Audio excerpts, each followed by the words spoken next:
শুভ দুপুর। দুপুরের রান্নায় আমি তুলের ডাঁড়ি মাছ রান্না করছি। এটা অনেকটা বাইলা মাছের মতোই ছোট ছোট ফুলকপি আর সিম দিয়ে রান্না করব।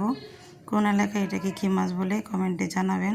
চলে একটা রান্নার পাত্র বসিয়ে পরিমাণ মতো তেল দিয়ে 2 চা চামচ পেঁয়াজ বাটা দিয়ে পেঁয়াজ বাটা একটু ভালো করে ভেজে নিচ্ছি। এরপর এখানে দিয়ে দিচ্ছি আমি 3 চা চামচ কাঁচামরিচ বাটা। কাঁচামরিচ বাটাটাও কিছুক্ষণ ভেজে নিব, এতে করে কাঁচা গন্ধটা চলে যাবে। এরপর এখানে দিয়ে দিচ্ছি আমি স্বাদ মতো লবণ আর গুঁড়া মশলা অ্যাড করে দিচ্ছি। হলুদ গুঁড়ি 1 চা চামচ, ধনিয়ার গুঁড়ি 1 চা চামচ। আমি আগেই তরকারিটা ফুলকপি আর সিমটা একটু ভাপিয়ে নেব, যাতে করে মাছের সাথে দিলে মাছটা ভেঙে না যায়।